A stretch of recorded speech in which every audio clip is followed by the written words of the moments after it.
So I went to the Super Bowl, and I had lots of fun, and I have many thoughts about it. I will give them all over to you. Plus, we will break down the memo. I've now had a chance to read it, peruse it, absorb it. I have many thoughts about that as well. I'm Ben Shapiro. This is The Ben Shapiro Show. So I will say, I'm a lucky son of a gun. I went to the Super Bowl on Sunday, went down to the Super Bowl yesterday. I'm still exhausted from that because it flew in very early there and then flew very early back so I could do the show today. It's an amazing experience, and believe it or not, that's actually the first football game I've ever been to in person. It's not the first football game I've watched, but I have a feeling the other ones I go to may be somewhat of a letdown in the future. But I have a lot of thoughts on the Super Bowl, and I want to share them with you. I also want to talk about everything you have to know about the memo, the latest developments on that score. Is it really the end of all scandals, the scandal to end all scandals, or is it a giant nothing burger? The answer is kind of somewhat in between, and we'll go through a nuanced analysis now that I've had a chance to actually read the thing over a couple of times and check some of the legalities. All right, so before we do that, I first want to say thank you to my sponsors over at 1-800-Flowers. So, do not be a fool. We are approaching Valentine's Day, and you know you haven't bought anything for that special someone. You haven't, because you're lazy. And you're going to be lazy all the way up till Valentine's Day. And then you're going to look around. It's 1 o'clock. You completely forgot that it's Valentine's Day. And now you run over to the gas station. You get some sushi for your significant other. Don't be that person. Instead, go to my friends over 1-800-Flowers.com and get her something special. 1-800-Flowers.com. They have my back in tight situations when I'm on the road, and my wife would prefer me not to be on the road. Let's say I go to the Super Bowl without my wife's permission, and then I need to somehow appease her. 1-800-Flowers.com helps do the trick. Right now, you can get 18 enchanted roses for only $29.99. That's 18 enchanted roses for just $29.99. An amazing offer from 1-800-Flowers. It's a gorgeous bouquet featuring radiant pink and red roses. It's the perfect Valentine's Day surprise. She is guaranteed to love it. Roses from 1-800-Flowers. They're picked at their peak. They're shipped overnight to ensure freshness and amazement. 18 enchanted roses, again, $29.99. You don't have very much time left, so go over to 1-800-Flowers.com. And again, that special deal is available for people who enter promo code Shapiro. So it's 1-800-Flowers.com, and then enter promo code Shapiro. You click on the radio icon that's in the corner of the website, enter promo code Shapiro, order for Valentine's Day, or because you just decided to ignore your significant other and watch football yesterday and you have some appeasement to do. So 1-800-Flowers.com, promo code Shapiro. It worked for me. It will work for you as well. So go check it out today. 1-800-Flowers.com. Use promo code Shapiro. So, yeah, my wife wasn't that thrilled about me going to the Super Bowl, but in retrospect, but she, in the end, she was happy that I went and had a good time. I brought my father. I went with my business partner, Jeremy. We went with the president of the company, Caleb, and all thanks to Westwood One. So we want to thank our partners over at Westwood One for giving us the seats because it was pretty incredible. So we were seated up behind the Patriots end zone, and the stadium, first of all, in Minnesota is amazing. It's an amazing stadium. It's just beautiful. I'm sure all those public dollars were put to good use when no one ever travels there again. But it is incredible. I mean, like, it's not a place you want to hang out. Okay, like in the summer, Minnesota is beautiful. It's a beautiful state. My family used to vacation in Minnesota during the summer. During the winter, it is a hellscape. I mean, we were there yesterday, and it was 15 degrees below zero with the wind chill. And needless to say, I was not prepared for this. So that's why I'm missing an ear at this point and at least 2 toes, lost to frostbite. But there are a few things that really struck me about the Super Bowl this year, aside from the fact that it was a phenomenal game and no one knows how to tackle. So those are the 2 big ones. Great game. No one plays defense. And it's not on Tom Brady, guys. Like, I'm not the biggest Brady fan, although he is the best quarterback of all time, clearly. Still, when you throw 3 touchdowns, no interceptions, and throw for 508 yards and lose, that's your defense's fault. Like, that's not your fault. So everybody's on Brady about this is ridiculous. But the thing that really struck me and what was pretty cool about it is you get in the stadium, it's a bunch of people who hate the other team, right? I mean, the Eagles fans hate the Patriots, and the Patriots fans hate the Eagles, and they have a long record of not liking each other very much. And yet, in the stadium, there was a real feeling of camaraderie among everybody who was actually there. Maybe it's because it was really cold outside and no one wanted to leave. Maybe it's because just being part of an amazing event like that feels really cool. I mean, it's this communal experience, and we're all taking part.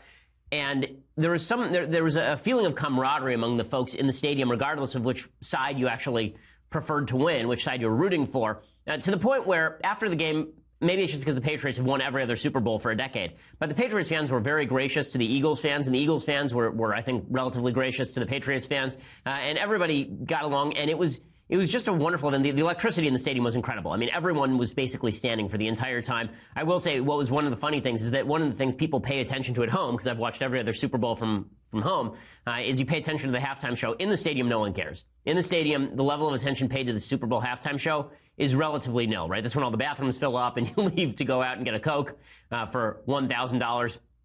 And you can't hear anything because the stadium is set up in such a way. But the actual atmosphere was really cool. And what was super cool is that, and it shows you what the NFL did wrong this season, how they really blew it this season.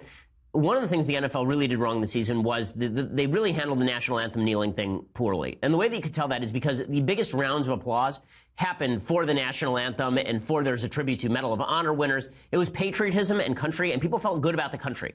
It felt good. You felt good about the country being in there because, like, this is such an amazing place. It's the most prosperous, rich, free country on the face of the earth, filled with all these celebrities who are going to these stadiums. You can get on a plane and fly in the middle of nowhere and have a game where you bring 67,000 people into the stadium, and you can just do it, right? You can do that. I mean, it's an amazing, amazing thing. Anyway, I want to show you some of the best moments, I thought. So first of all, I'm going to point out that the people who actually won, Nick Foles, who's a backup quarterback, right? And he played the game of his life, played an incredible game, wins the new Super Bowl MVP, and then probably will not be on the Eagles the year after next, as soon as Carson Wentz is available again.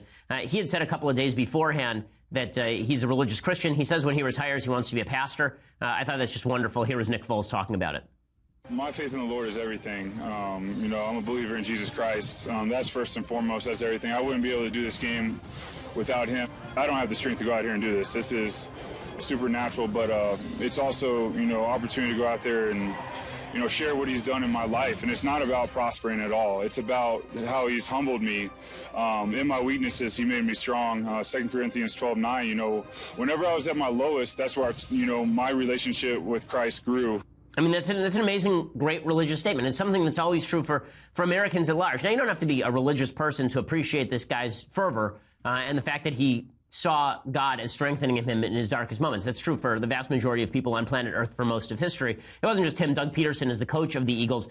Amazing play calling yesterday. I mean, there are a couple of really gutsy play calls. There's a play call where they went for it on 4th down. I think it was 4th and 5. And that's when he called the reverse to Foles as a receiver, which is amazing. Here's Doug Peterson thanking Jesus at the award ceremony afterward. How do you explain this, that 9 years ago you're coaching in high school and here you are with this trophy? I can only give the praise to my Lord and Savior Jesus Christ for giving me this opportunity. Yes, I mean, there are a lot of people paying attention to that. So there are a few people who made clear that, at the beginning of the season, it was all about kneeling for the anthem, and now it's all about praying. I mean, at the end of the game, all the Eagles got together and they actually formed a circle and they prayed with Foles, which is pretty amazing. And that wasn't by any stretch of the imagination the only sort of patriotic and religious point to the evening. During the national anthem, all the players were standing. It was electric. I mean, during the national anthem, people knew that it was infused with additional meaning because of all the folks who'd been kneeling, and people were supremely enthusiastic. Pink did a very good rendition of the national anthem as well. Oh, say, can you see by the dawn's early light, once so proudly we hailed at the twilight's last gleaming. And good for all the players for standing. This is an amazing country. You get to be rich and play football for a living and not have to fight for scraps. I mean, it's an amazing, amazing country, and it's an amazing event. And the level of care that goes into each and everything, like, for example, during the halftime show, and you see all those lights waving in the stands, not a bunch of people who are spontaneously taking out their cell phones. They're actual wristbands that have lights that are coordinated to go off at certain times. It's really impressive.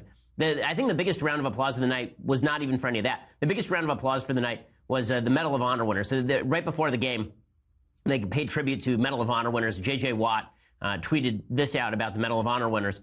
These were all the Medal of Honor winners who joined on the field together. One of them actually flipped the opening flip of the coin. And it was an amazing moment. I mean, the entire stadium just erupted. It was really terrific. There was another moment later where they paid tribute to the Air Force, and the stadium erupted again.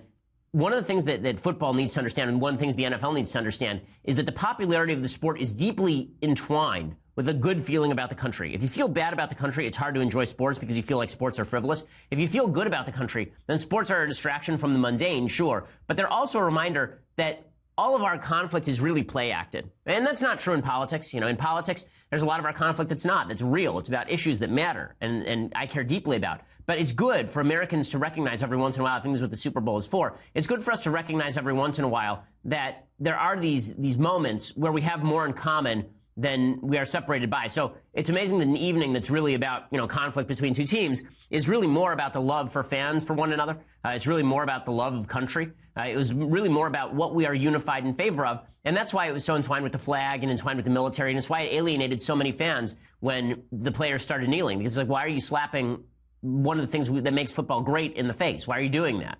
Why are you? This isn't a sport that's global. This is an American sport.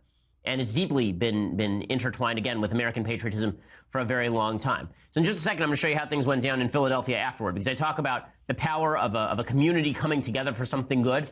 And now I'm going to show you what happens when things don't go so great. And that's what happened in Philadelphia. But first, I want to say thank you to our sponsors over at Tommy John. So I could make a bunch of references to Valentine's Day and why your underwear ought to be great for Valentine's Day, but I'm not that sort of man. Instead, I will just say that Tommy John is the most comfortable underwear that you will ever wear. It is the men's clothing brand that is redefining comfort for guys everywhere. Their underwear is stylish, it is comfortable, it is functional. The legs don't ride up, the waistband does not roll down. It's true. I mean, they're incredibly well designed. And their time-saving horizontal quick fly it's a life changer. I mean, these are amazing features to the underwear. Tommy John even has made it impossible for even me to get a wedgie. And as a wedgie connoisseur, since my middle school days, I can say that Tommy John never rides up. The underwear are fantastic. Check it out. Go to TommyJohn.com right now and shop limited edition Valentine's Day gift sets, plus get 20% off your first order with promo code Shapiro. That's 20% off your first order with promo code Shapiro. And they have a lot of other products as well. You're going to like all of their products. They have an underwear guarantee, the best you'll ever wear, or it's free guaranteed. So there's really nothing to wait for. Go to TommyJohn.com and then use promo code Shapiro. You get 20% off your first order. Again, TommyJohn.com, just like it sounds, and use promo code Shapiro. You get 20% off your first order. So again, the underwear are fantastic. I wear them all the time, and it's one of the things that makes me so glorious. So check that out, TommyJohn.com, and use promo code Shapiro. Okay, so when crowds are united by a common purpose, like they're there to watch a game, but they all understand that they like each other, that there's something to the community feeling, then great things can happen. There's a study that Arthur Brooks over at American Enterprise Institute likes to cite that's really an interesting study talking about the value of getting together in crowds, the value of meeting people on an individual level. So in 1934, there's a sociologist who did a study where he took a Chinese couple all around the United States. They went to something like 250 restaurants all around the United States, 200 hotels, and they would walk into the restaurant, they would all be served, they would all be given a room. And then the sociologist, remember this is in 1934, calls up all the restaurants and all of the hotels, and he asks the restaurants and the hotels, would you serve a Chinese couple? And all but one said, no, we would not. Well, what that means is that people are actually better than you think they are in a vacuum. They're not worse. We tend to think that people are worse than we think they are when we meet them, but that's rarely true. Usually most of the people who you hate when you meet them, they turn out not to be so bad. And it's why it's important to have these sort of communal events. One of the things that's happened in our culture is we have fewer and fewer of these communal events. The Super Bowl is a communal event because of a water cooler event. But most of us get our entertainment choices now through Netflix or Hulu. That we cut the cord. I've cut the cord twice, actually, because I got cable back, and then I went back to cutting the cord because it was a waste of money. And that's great. I mean, I love on-demand TV. I'm not willing to give it up. But it does mean that you need to engage with the community. Otherwise, you end up not engaging with anyone. And a polarized, atomized society is one where people dislike each other more. Now, all of that said, I've been talking about sort of the power of community and communal experiences, communal events, a feeling of communal purpose, which I talk about in the book that I'm writing right now. But when communities go wrong, then things can get kind of nasty. So some of the highlights from Philadelphia were not particularly great. Some of them were great. So this one was terrific.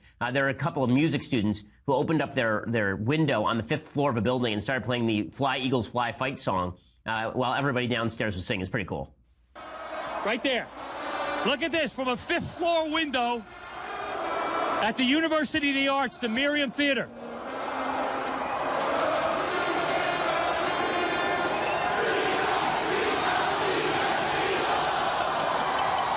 Don't get any better than that. So that's pretty awesome. That was the good. Then there was the bad. Some dude decided that it would be worthwhile for him to legitimately eat horse crap. I don't know why this would occur to you, why this would be a thing. Like, unless it was a bet. And even then, why would you bet on this? You can get diseases from this. But, no, this is not good. This is not a good thing.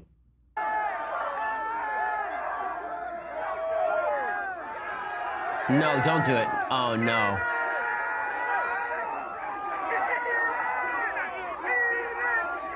Okay, we can cut it off there. I don't actually need to see this guy eat the horse dung. Oh, no. No. Okay, when crowds are there can either be good things or there can be bad things. The crowd can either be united toward a communal purpose or it can be united toward urging a moron to eat horse crap off the ground. And there was a little bit too much of that in Philadelphia last night. New England Patriots fans can rest assured that although the New England Patriots did not emerge victorious, the city of Philadelphia is apparently a smoking wreckage heap by the morning.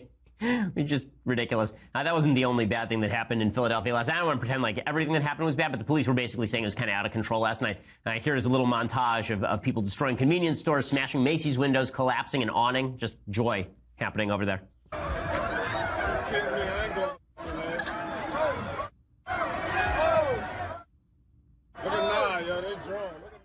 So...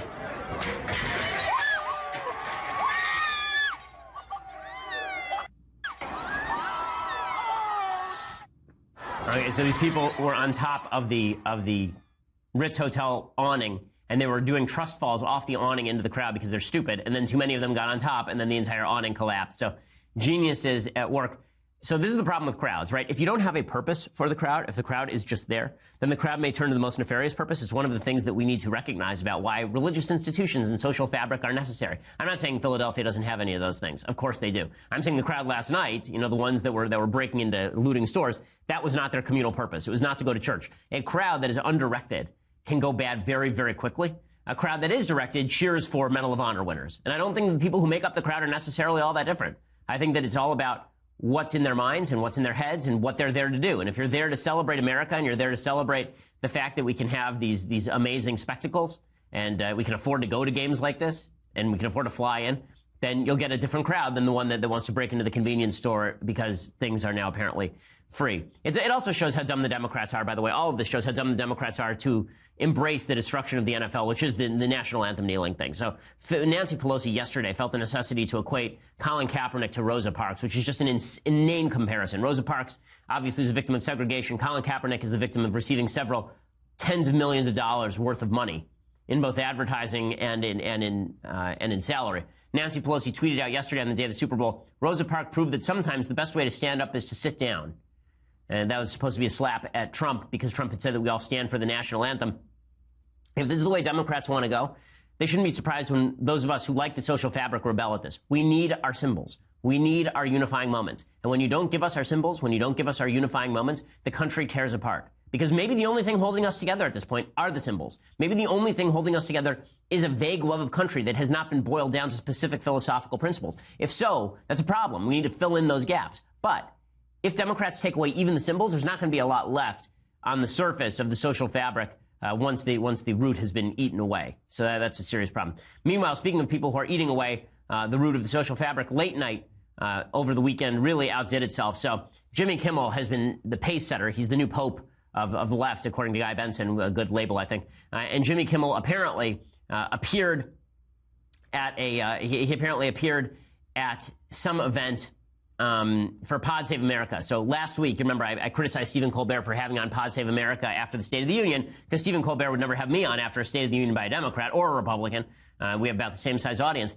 Jimmy Kimmel obviously had to outdo his compatriot in leftist terms because he is the new pope. And so he actually said at this event, quote, "It just so happens that almost every talk show host is a liberal, and that's because it requires a level of intelligence." So according to Jimmy Kimmel, the reason that he and his fellow talk show hosts are on the left is because they're smart, you see. It's not because they have a certain point of view and they all live in a bubble and they've all lived in big cities most of their lives. It's not because they spend all of their time hanging out with other people on the left and never have a dissenting conversation. It's not any of that stuff. It's just because they're so smart, you see. Right? Because Jimmy Kimmel, like on a pure IQ test, I'm sure Jimmy Kimmel, a guy who had women feel his crotch on national TV, would outdo me, I think, for example. I think when it comes to talk show hosts, put Jimmy Kimmel next to Dennis Miller. I'm sure that Jimmy Kimmel wildly outdoes Dennis Miller, a conservative. And there are a bunch of people saying, well, isn't he right? Aren't all the talk show hosts on the left? Well, no. The most successful talk show host of the last 35 years was Jay Leno, and Jay Leno is center-right. Jay Leno's a libertarian. So, no, this is stupidity all the way up. And it's so smug and it's so smarmy. And then you wonder why the culture is being torn apart. Like Jimmy Fallon showed up at the Super Bowl. And one of the things that happened, I'm not sure if they showed it on TV, they showed it at the game. There's a shot of him, and he kind of made a joke where he spilled water all over himself. And it was charming, and it was funny. And then after the game, Jimmy Kimmel has to join in the race to the political bottom. Like, whatever you think of Trump, you don't have to like Trump. But turning this into everything has to be a partisan fight, turning our late-night show hosts into partisan fighters who can't make a joke about Barack Obama for 8 years and then can't stop making jokes about Trump, but not even jokes, just nasty riffs.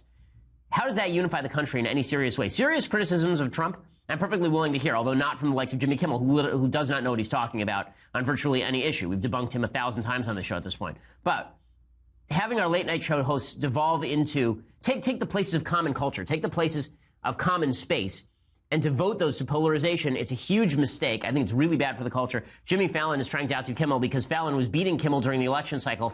Kimmel's been beating Fallon lately. So after the show, Fallon put on his glasses and his wig, and he did his Bob Dylan routine.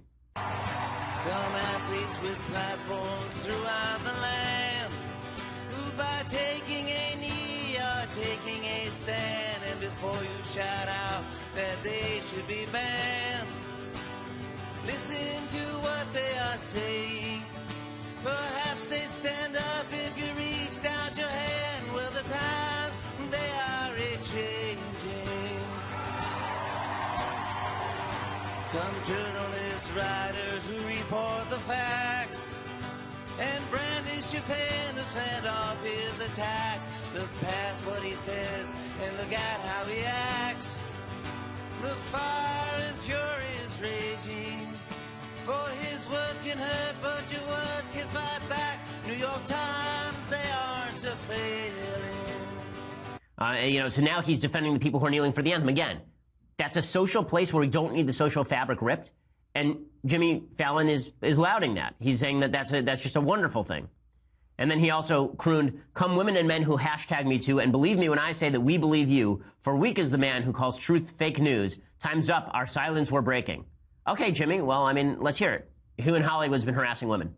I'm sure you know a few. You can name some names. And come on, you hang out with all these people. I'm sure you know at least a couple of guys who are into grabbing women by the behind. And then in another verse, he said, quote, "Come journalists, writers who report the facts." First of all, Bob Dylan is so freaking overrated. It's like a cat being run over by a lawnmower. Bob Dylan. Anyway, he says, "Come journalists, writers who report the facts, and brandish your pens, fend off his attacks. Look past what he says and look at how he acts. The fire and fury is raging, for his words can hurt, but your words can fight back. New York Times, they aren't a failing." It's just, come on. Again, taking that common space, reducing it to partisan bickering.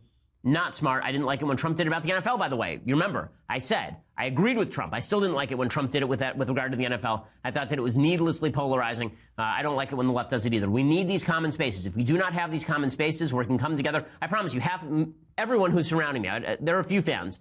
We took some pictures. Nice. But I promise you, the vast majority of people who were there were from New England, which is a left area, or from Philadelphia, which is a left area, in Minnesota, which tends to be a left area. And most of those people disagreed with me. We all got along famously because we understand there's still a common root that we hold to. Okay, so in just a second, I'm going to get to Memo Talk. Memo Fight 2018, the return, the revenge, the grand finale. It's not the grand finale, unfortunately. There's so much more memo fighting to come. But I first want to say thank you to our sponsors over at Zeal.com. So, want to know the only thing better than getting a massage? Getting a massage in your house from a professional masseuse. And that's what Zeal does. Zeal, at like an hour's notice, can send you a professional licensed masseuse, comes to your house with the table, with the oils, with the candles, with the music, the whole deal. It is just fantastic. It makes a great Valentine's Day gift. In my house, I've gotten it for my wife. I've gotten it for both my parents. I've gotten it for my in-laws. I've gotten it for my sister. I've gotten Zeal for everyone that I know. And there's a reason for it, because people need massages, okay? You're aching. You know your neck is aching. You know your shoulder's been giving you trouble. Just go to Zeal.com or Zeal's iPhone or Android app, ZEEL.com. You can select from the top local licensed pre-screened massage therapists. Choose your favorite technique, gender preference, time, and location for your massage 7 days a week, 365 days a year. They have 9,000 licensed masseuses all across the country. And right now, to help you get started, our listeners can get $25 off their first massage by using the promo code BEN at checkout. And right now, there's an even better deal. If you sign up for Zeal's massage membership, you get 20% off all your massages, plus a free massage table and sheet set, a $380 value, yours for free, which is pretty amazing. No initiation fee to join the membership, just a fantastic additional savings on top of the $25 discount you're going to get when you use promo code BEN. So go to ZEEL.com or Zeal's iPhone or Android app, and then make sure to click add promo code at checkout to use my code BEN and get $25 off your first in-home on-demand massage. So Zeal.com, again, use that promo code BEN so they know that we sent you as well. All right, so Memo Fight 2018. So Devin Nunes apparently says that he has new memos that are coming. Democrats want to release their own memo. We're just going to have memos up the wazoo. Finding Memo. It's going to be it'll just be entrancing. I am super excited about it. But I finally had a chance. So last Friday, as you recall, the text in the memo was actually released in the middle of the show. And so we read through it on the air, and you saw my thinking evolve in real time. Now I've had some actual time to gather my thoughts on the Devin Nunes memo. Is it a nothing burger? No, it's not a complete nothing burger. Is it the end of the world, the end of all things, Mad Max Beyond Thunderdome? It is not. Okay, it is not. Here is the most specific thing that it does. It accuses the FBI of applying for a warrant on Carter Page, who was then a post. He was done being a Trump foreign policy advisor. It applied for a warrant on Carter Page, and the FISA application was apparently based on the Steele dossier, which was a Democrat Oppo research document. And the Nunes memo says that the FBI lied about that to the FISA court and didn't inform them that this was in fact funded by the Democrats and was a piece of opposition hit research. And supposedly they did this in an attempt to get Trump. Now, it's the end of that statement that I have a problem with, that they did this in an attempt to get Trump, because it is possible that they thought that they were actually investigating real Russian collusion, even if nothing materializes. Investigations happen all the time. It is also possible that Carter Page is dirty, and they were investigating him. He's been dirty, or at least he's been suspected of being dirty, since 2013. There was a FISA warrant on him in 2014. It is also possible they got overzealous with the warrant. So there are a bunch of assumptions that have to be made in order to get to the worst possible conclusion. So the worst possible conclusion is that in the waning days of the election, the FBI was trying to sink the Trump campaign by ordering a FISA warrant, which never was released, by the way, never leaked, never was released before the election. So it's a weird argument. That they were trying to take down Trump from the inside. The deep state was trying to take down Trump from the inside by going after Carter Page with a trumped up FISA warrant based on the Steele dossier. That's essentially the accusation. Now, it's very possible that it's true that the FISA application on Page was fatally flawed and driven by prosecutorial aggression. But in order to get to this really deep conspiracy theory, where it was a bunch of people in the FBI trying to take down Trump and trying to basically manipulate the facts into its Trump-Russia collusion, you have to make a bunch of assumptions. First, you have to assume that there's no there there. Not only that there's no Trump-Russia collusion, but that there was no reasonable suspicion of Trump-Russia collusion. Okay, that's the first thing you have to assume. I don't know that that assumption is actually true. I think that in the middle of the campaign, if you were an FBI agent, you saw Donald Trump sending emails to members of the Russian government or people who are close to the Russian government saying, if you can turn over a bunch of information to me and help me from the Russian government, I'm willing to hear it. That might make you somewhat suspicious.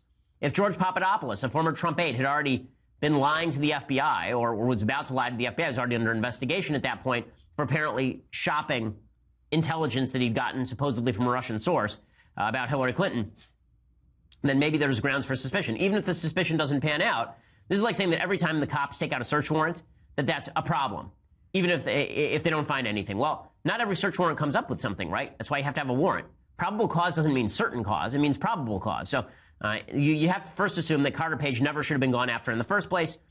You have to assume that, so first you have to assume that the FBI had no reasonable grounds for any suspicion about this campaign. Second, you have to assume the entire Steele dossier is pure garbage. All parts of it remain unverified. Okay, at the time they saw the Steele dossier, the FBI may or may not have thought that. It is unclear that the FBI knew that it was garbage and went to the FISA court with it anyway. They knew certain parts of it were garbage, but even when James Comey testified that there were parts that were unverified and salacious, he said there were parts of it that were unverified and salacious, not the entire thing was unverified and salacious. Third, you have to assume that the FBI's attempts to garner a warrant against Carter Page were driven by anti-Trump bias, not serious suspicions about Page. That's hard because Page, again, had been under suspicion for a long time. He advised Gazprom, the Russian official gas authority, in 2013. The Russians attempted to cultivate Page as an intelligence source in that year and stated in intercepted communications that it was obvious he wanted to earn loads of money. There was a FISA warrant taken out against him in 2014. So Page has been on the radar for a very long time. So the idea that it's just beyond insane, that they would beyond nuts, that they would target Carter Page, I don't see the evidence for that. Fourth, you have to assume that all of this wasn't just bureaucratic incompetence. It wasn't just people got overzealous because they wanted Carter Page or because they saw what they suspected was Trump-Russia collusion. They got overzealous with the warrant. It's got to be they were attempting to get Trump to finish Trump, that it was done out of pure animus for Trump, not out of any real suspicion. And finally, we have to assume that the same supposedly bad actors inside the FBI and DOJ are now staffing the Mueller investigation, that Mueller is infused with that same bias, that he wants to get Trump because he hates Trump, and therefore he's willing to look past all evidence. Now, there's a problem with that, which is that Peter Strzok and Lisa Page, the two most anti-Trump FBI agents from their texts, Peter Strzok was saying in 2017 he didn't see any there to the Trump-Russia investigation. So to suggest that he was desperately attempting to trump up some sort of information there, the evidence there is really thin. Now, this is not to say there wasn't corruption inside the FBI. There was, but it was with regard to Hillary Clinton. As I've detailed in the last couple of weeks, the corruption on the Hillary investigation is almost unquestioned. The idea the Obama administration was basically giving soft orders to the rest of the FBI and the DOJ to let Hillary off the hook. It's pretty obvious from the timeline. Andy McCarthy has done a good job of breaking that down. But I want to be very careful about what we allege here so that we don't get beyond the facts. If there are additional facts, we can talk about them. So, for example, there's a rumor going around today that there was a second Steele dossier, and this Steele dossier was created when Hillary Clinton basically went to some foreign sources, had them funnel information to the State Department. The State Department then funneled those foreign sources to Steele. Now, the question is whether Steele then took those and went to the FBI. That part of the story isn't clear yet. Then it would look like a pipeline was being set up, but that pipeline already existed, right? I mean, Steele was working for Hillary Clinton, working for Fusion GPS. That wouldn't really be a surprise. The only thing that would make it worse is if it was funneled through the State Department and then to Steele, right? Then it looks like the State Department was being mobilized on behalf of Hillary. That would be a real scandal, and we'll see if that develops, right? It's still a little early for that. Here's my point. I'm willing to change my mind based on the evidence, but I need the evidence to actually be presented. So far I haven't seen the evidence yet, because here's what we finally know in sum, right? We know, at least we suspect, that the FBI and DOJ lied to the FISA court about the grounds for a warrant on Carter Page. That's exactly what Nunes suggests. We know that Steele didn't like Trump. It is controversial as to whether that information was included in the FISA application. It's not completely clear. It's very clear that the Trump-Russia investigation was not predicated on Carter Page, that it was predicated on George Papadopoulos. That was admitted by Nunes. What that means is that there was more to the investigation than just Carter Page, which means that all the talk about firing Mueller based on this is a little bit over the top. Now, Trey Gowdy essentially said this. He said a couple of things. He said, number one, the FISA warrant on Page wouldn't have happened without the Steele dossier, but he also said pretty clearly that the Trump-Russia investigation is not just the Carter Page warrant, and so to end it based on just the Carter Page warrant, there's not enough evidence for that. Would it have been authorized were it not for that dossier? No, it would not have been. How can you say that? Because it was authorized 4 times by separate judges. Right, and the information was in there all 4 times. Okay, so, the information was there all 4 times. It's unclear whether by that point some of the information had been checked out. But here's the thing that really bothers me about all this. Why are we reading the memo? Trump can declassify this anytime. He can declassify the actual application anytime he wants. So if he wants to declassify it, and then we can all see the truth, then we can see the truth. I want more information at this point. Again, I'm perfectly open to the idea that there is a quote-unquote deep state and that it's against Trump, but I want to see evidence of it. I'm not going to jump on a conspiratorial bandwagon just because it feels good to do so. I want to read into this and determine whether it's malice or whether it is corruption or whether it is incompetence. I want to find out whether the FBI really acted in insane ways here or whether they were just sloppy. And I want to know whether the corruption was about Hillary Clinton, which we already know, or whether it extended to we have to stop Trump, because the evidence for that, I think, is a lot slimmer. Okay, in just a second, I'm going to continue along these lines. We'll talk a little bit more about what is coming along these lines. Then we will analyze some Super Bowl commercials. We still have a Federalist paper, lots to get to. But for that, you're going to have to go over and subscribe. For $9.99 a month, you get a subscription to DailyWire.com. When you get that subscription, you get the rest of this show live. You get the rest of the Michael Knowles show live. You get the execrable Michael Knowles show live. You get the rest of Andrew Klavan's show live. All of those are grand except for Michael's. And on Fridays, we have the mailbag, so that will be awesome, too. You can be part of the mailbag when you become a subscriber. And that extends, by the way, all the way to our cigar show, which may or may not happen at some point in the future. If you liked the State of the Union address coverage, I think we may try to do a few more of those types of things in the near future. For $99 a year, you get the annual subscription, which comes complete with this. The very finest in all beverage vessels, the Leftist Tears hot or cold mug. Unsurpassed, just glorious in every way. So check that out. If you want to listen later, go to SoundCloud, iTunes, Stitcher, any of the podcast apps that you use. If you go to YouTube, please subscribe, leave us a review. We always appreciate it. We are the largest, fastest growing conservative podcast in the nation.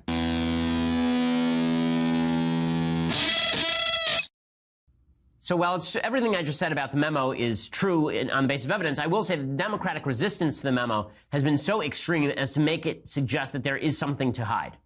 And that's one of the problems here, is that the Democrats reacted to the Nunes memo not by saying, just put it out there, it's a bunch of crap. Instead, they decided it was important for them to go nuts over it. So Adam Schiff was one of the people going nuts over it. He also leaked his own memo probably to the press. He said that this memo could result in an Oklahoma City-style bombing. I mean, this kind of language is not helpful if you're trying to look like you're not bothered by a memo. In the future, the intelligence community is going to be very wary about sharing information with us because they won't trust us to be responsible stewards of it. And sources of information are going to dry up. If you have a neighbor next door who's buying a lot of fertilizer and it seems odd to you because they don't have a yard. Are you going to think twice before calling the FBI? Because if they get a search warrant for your neighbor and something is politicized, the political winds change, and there's an investigation, your identity is going to be revealed. Because you really can't trust that this is going to be kept confidential anymore. Okay, this is asinine. The idea that the intelligence community does not have a legal responsibility to share information with the Congress is insane. Again, if Democrats want to say that this is going to lead to a bombing, an Oklahoma City-style bombing, this memo, come on. Come on. And the fact the media were pushing this line for weeks before the memo actually came out, that's what makes everybody so skeptical. There are two things that make Republicans skeptical and willing to buy into conspiracy theories. One is the feeling that the FBI was acting on behalf of Hillary Clinton, which is actually true. And two is the feeling that the Democrats and the media are desperate to keep the memo from reaching the light, which makes everybody jump to, okay, well, that must mean that everything in the memo and all the sort of allegations that are drawn from the memo must be true in their most extreme form. Again, the memo itself does not call for Mueller to step down. The memo doesn't make any connection to Mueller. The memo doesn't call for Rod Rosenstein to step down. It doesn't matter. People are jumping to those conclusions anyway. President Trump himself comes out and attacks Adam Schiff for leaking. He tweeted this out a little bit earlier today. Little Adam Schiff. So we need to find the president some new adjectives, because I think he's now done little for Little Marco, and like 1,000 people are Little Adam Schiff. Little Adam Schiff, who is desperate to run for higher office, is one of the biggest liars and leakers in Washington, right up there with Comey, Warner, Brennan, and Clapper. Let's see. Adam believes closed committee hearings to illegally leak confidential information must be stopped. Must be stopped. Okay, so I think that it's true that Adam Schiff is a leaker. I don't know that this is worthwhile for the president to engage. It seems to me the president has already cast enough shadow on this investigation that no matter what happens here, his defenders will have something to hang on to. Engaging in this sort of fight is not useful.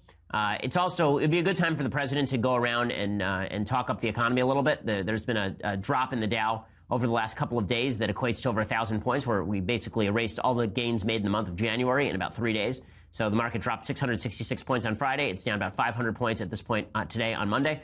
So that is not good stuff. Mr. President, there's more important things to be doing. Meanwhile, if you want to let Devin Nunes go out there and do his thing, let him do his thing. He called Devin Nunes a great American hero. We'll find out. Devin Nunes says there's more coming, by the way. He says there will be more bombshells that will be released. Memos that are going to come out? Are there other memos? You said this was phase one. Yeah, so this completes just the FISA abuse portion of our investigation. We are in the middle of what I call phase two of our investigation, which involves other departments, specifically the State Department and some of the involvement that they had in this.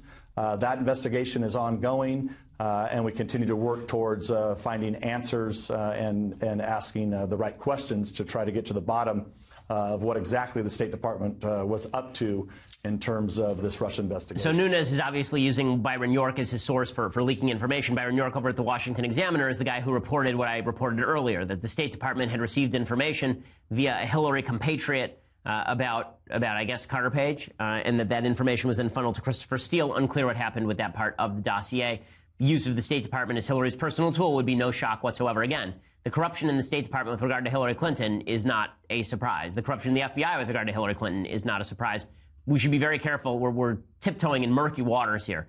Let's wait for all the evidence to come out, and then we can make some serious calls about it. Okay, time for some things I like, and then we'll do some things I hate, and then we'll get to a Federalist paper. So, things that I like. So, I was on the plane yesterday as well as today, and yesterday I watched the Oscar-nominated Three Billboards Outside Ebbing, Missouri. For the first half hour, this thing was headed directly for things I hate. And for the first half hour, I thought, this is just an awful film. Not because the plot is uninteresting, but just because it's one of those films that tries to straddle the borderline between serious and absurd, with touches of funny. And I'm not a big fan of that kind of feel. Like, you don't know whether you're watching a comedy, you don't know whether you're watching a tragedy. The last half of the film gets much better. The performances are universally quite good. The best performance in the film is Woody Harrelson, which is shocking to me because I'm not a Woody Harrelson fan. But Woody Harrelson plays the sheriff in this town. Basically, the plot is this. Woody Harrelson is a sheriff in a small town. Frances McDormand plays the mother of a girl who was killed and raped. And she thinks that the police department has not been doing enough to track down the killers because it's 7 months later and they don't have a suspect. And she puts up these 3 billboards outside of the town that say that the police department isn't doing enough to track down the killer. Sam Rockwell, who is going to win Best Supporting Actor, plays a sort of racist, nasty cop who, in the end, has sort of a transformation. Here's a little bit of the preview. So on what you can and cannot say on a billboard. I assume you can't say nothing defamatory and you can't say that, right? Or Anus? I think I'll be all right then. I guess you're Angela Hayes' mother. That's right. I'm Angela Hayes' mother. So, Mildred Hayes, why did you put up these billboards? My daughter Angela was murdered 7 months ago. It seems to me the police department is too busy torturing black folks to solve actual crime. What is this? Dixon, I'm in the middle of my Easter dinner. Sorry, kids. I know, Chief, but I think we got kind of a problem. Sunshine beating on a good. I'd do anything to catch your daughter's killer. I don't think those billboards is very fair. The time it took you to get out here whining like a Willoughby. Some other poor girl's probably out there being butchered right now. We've had 2 official complaints about those billboards. From who? Okay, so the story of the film is not tracking down the killer. So this isn't a mystery story about who killed the woman's daughter. The real story is about what exactly Frances McDormand's character is doing, because she's so angry that she's taking out her anger in every direction. The whole story is really about anger and the wages of anger and not thinking enough about the consequences of your actions because you're angry. And from that perspective, I think that there's a lot about the film that's quite good. It's a little bit too clever by half. It has situations like that one, right, where people are just doing things without consequence that make no sense, just in real life. Or Frances McDormand is kicking teenagers in the crotch and nothing happens to her. I mean, like that. Come on. There are a couple other scenes where, like this one they're about to show, where she's throwing fire bombs at things and nothing happens to her. I understand the whole thing is supposed to be a little bit surreal. I guess that's the director's style, or the director-writer's style. Still, it begs because the mix is of stuff that is ultra realistic and stuff that is not realistic at all. It's a little bit hard to tell what exactly the director's trying to do, and some of the writing is really, really on the nose. There are a couple of scenes that are supremely on the nose, but Woody Harrelson's performance is great. There are a couple of great scenes in it. Is it the best picture of the year? No, it's not the best picture of the year. Come on. Okay, come on. And neither is Get Out, and neither is The Shape of Water. The best picture of the year is clearly Dunkirk, but I'm biased because I like good movies. Okay, time for some other things that I like. So let's go to some of these Super Bowl commercials. So we didn't actually see the Super Bowl commercials inside the Super Bowl. That is the one drawback of watching the thing at the place. I could live without the commercials, so I didn't really care that much. But there are a couple of these Super Bowl ads. Some of them are funny, and there's one that's getting all sorts of flack that I want to talk about briefly. So first, a couple of the funny ones. So there was an ad for the NFL, I guess, with Eli Manning and Odell Beckham Jr. From Dirty Dancing. It's pretty funny. You gonna work on that thing? Yeah, let's do it. Let's get it.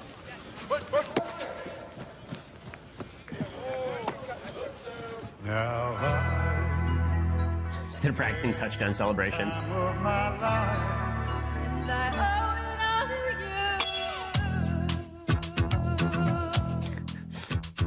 we take each other's hand, seem to understand the urgency. Just remember, you're the one thing. So it's ridiculous, and it goes on like this for a full minute. So that's funny stuff. Another one of the ads that I thought was funny, the Tide ad was pretty good. So this is David Harbour from Stranger Things doing an ad for Tide that looks nothing like an ad for Tide. Yeah, just your typical Super Bowl car ad, right? Or a hilarious beer ad. Or whatever ad this is. Whatever. But it's a Tide ad. What? It's a Tide ad. What makes it a Tide ad? There are no stains. Look at those clean clothes. What else would this be an ad for? Diamonds? A gift that lasts for no Tide. It's time for a cold refreshment. Tide ad. Fall into the sleep of youth. Tide. No. Tide ad. Extreme. No. Tide. Tide! Meet the all-new. No, it's a Tide ad. Tide. So, does this make every Super Bowl ad a Tide ad? Okay, so that's a very, very smart ad. Okay, it's pretty great. So, well done, Tide. I will say the only thing that can actually fix eating horse bleep is apparently a Tide Pod. So all the people who ate horse bleep yesterday, I'm not recommending you to Tide Pod because that could come with criminal culpability. But if you do, I'll just say I don't think the world would be lessened by your absence. Okay, other ads that were funny. So I can't actually vouch for this one. Did you actually see the Amazon ad? Was it any good? Here's the Amazon ad. We'll watch it together in real time and see whether it was any good. In Austin, it's 60 degrees with a... Alexa? Amazon's Alexa lost her voice this morning, causing a Alexa lost her voice. How is that even possible? We have the replacements ready. Just say the word. And you're sure this is going to work? Yeah. Alexa, show me a recipe for a grilled cheese sandwich. Pathetic. You're 32 years of age, and you don't know how to make a grilled cheese sandwich. Its name is the recipe, you... Alexa, how far is Mars? How far is Mars? Well, how am I supposed to know? I've never been there. This guy want to go to Mars. For what? There's not even oxygen there. Alexa, set the mood. Now setting the mood. You're in the bush, and you're just so dirty, and you're so sweaty, because it's hot in that bush. Alexa, reboot. Alexa, play some country music. I don't dance now. I make money moves. No, Alexa, country music.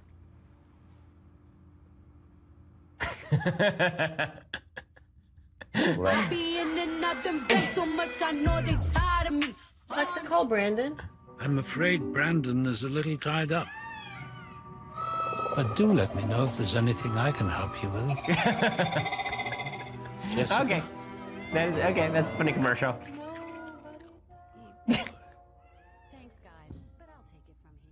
Okay, funny commercial. Okay, here's the one that got all the criticism. So, Dodge Ram did an ad where they featured Martin Luther King Jr.'s voice, and this drew all sorts of criticism for reasons that I find kind of stupid. Here's the ad. It's Dr. Martin Luther King Jr. speaking from February 4th, 1968, 50 years ago, and here's what he had to say. If you want to be important, wonderful. If you want to be recognized, wonderful.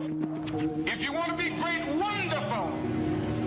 But recognize that he who is greatest among you shall be your servant. That's a new definition of greatness. By giving that definition of greatness, it means that everybody can be great. You don't have to know about Plato and Aristotle to serve. You don't have to know the theory of relativity to serve. You don't have to know the second theory of thermodynamics in physics to serve. You only need a heart full of grace. Okay, so this ad got all sorts of crap because it was juxtaposing, people serving and the words of Martin Luther King with the Dodge Rams. So people were like, oh my God, how could they use the Martin Luther King to sell Dodge Rams? Okay, number one, I don't really think that that's what the ad is about. Okay, I remember that there was I think it was GM, did an ad with Clint Eastwood a few years ago at the Super Bowl, and the ad was all him talking about how great the country was, and nobody felt like, oh my God, how could they possibly, use patriotism to sell product? I didn't see any of the critics of this ad actually noting something. The messages that are being promoted by the ad are good. Okay, put aside the fact that you don't like commercialism. Put aside the fact you may not like capitalism all that much. The ad is spending millions of dollars to promote an ethos of service to others. Right? That's an amazing thing, right? They spend probably $15 million on this ad to promote the idea that you should help other people. And if our Dodge Ram can help you help other people, then maybe you should get a Dodge Ram, right? That's basically what the ad is. And people are losing their minds about this. I just find that utterly insipid. The other thing that people are saying about this is, how could they use Dr. Martin Luther King's words while people like Colin Kaepernick are kneeling? The answer is Dr. Martin Luther King would not be kneeling with Colin Kaepernick because Dr. Martin Luther King understood that his whole job was to hold on to that flag as tightly as he possibly could and say, this flag is mine too, and therefore I stand for the flag with you. Now you stand for me. Right? That was what he was doing. So, again, people who were going after this ad, I didn't really understand that. I thought that it was a little bit over the top. Okay, so time for a quick thing that I hate. Okay, so a couple of things. One, a Colts linebacker was actually killed over the weekend in a DUI. The person who killed him was an illegal immigrant. The media didn't really report that. His name was Cabrera Gonzalez. His name was, I'm looking for Alex Cabrera Gonzalez, 37, drove his truck into an emergency shoulder on the highway and plowed into a rideshare vehicle, killing Edwin Jackson and 54-year-old Jeffrey Monroe. Gonzalez was booked at Marion County Jail. Records show he's wanted for deportation. He was using an alias. His real name, apparently, is Manuel Orrego Zavala, an illegal alien who'd been deported multiple times from the U.S., once in 2007 and once in 2009. So well done, INS, or ICE, well done, federal government, which fails to fix the immigration problem over and over and over. Another dead American as a result of an illegal immigration problem that you refuse to fix. So that, of course, is a thing that I hate. Other things that I hate. So in the middle of the Super Bowl, they did a preview for Solo. no, just no, no, no, no, no, no. So we'll show you a little bit of this.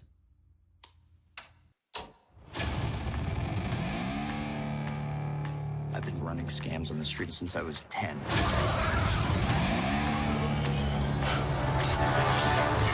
I was kicked out of the flight academy for having a mind of my own. I'm gonna be a pilot. Best in the galaxy. Hey, kid. I'm putting together a crew.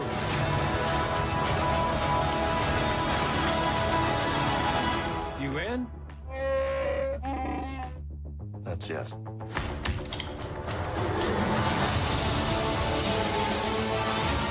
That might be the only person. Who knows what you really are? What's that?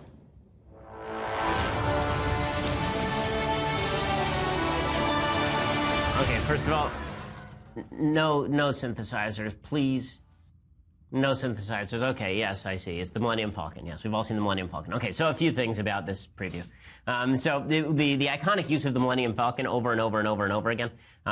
You can't do it again, right? I mean, you already did the callback in Force Awakens, and that was nice.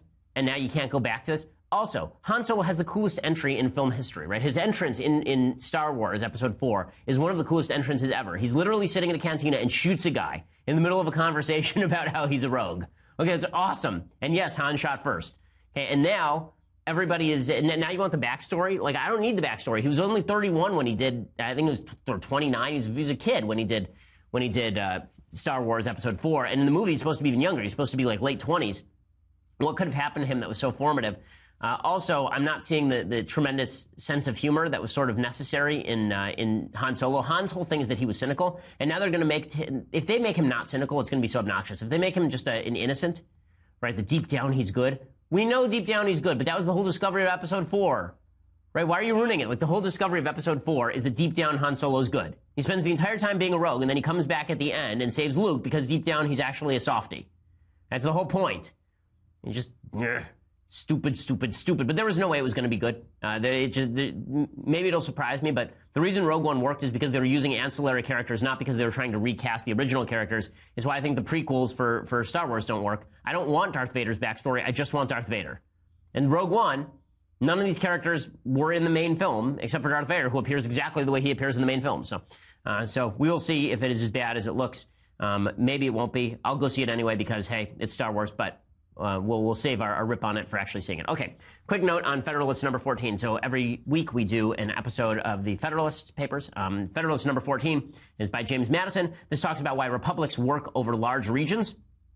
So Madison writes, as the natural limit of a democracy is that distance from the central point, which will just permit the most remote citizens to assemble as often as their public functions demand, and will include no greater number than can join in those functions, the natural limit of a republic is that distance from the center, which will barely allow the representatives to meet as often as possible. So the idea here is that a republic can only be as large as the capacity to travel to the central point and then travel back home at relative intervals. That means that you can have the idea of a large republic over time. You can't have the idea of a large democracy. The founders were opposed to direct democracy. They liked the idea of a republic. They also suggested that because the republic was so large, states would have to have extraordinary powers in order to do all the local services that things would need. One of the big problems now is the federal government has overreached so much that it feels like the federal government does most things and the state government does very few. The relationship should be reversed. In fact, James Madison says, were it proposed by the plan of the convention to abolish the governments of the particular states, its adversaries would have some ground for their objection, though it would not be difficult to show that if they were abolished, the general government would be compelled by a principle of self-preservation to reinstate them in proper jurisdiction, meaning even if you got rid of state governments, you'd have to reinstate them because somebody has to control the locals.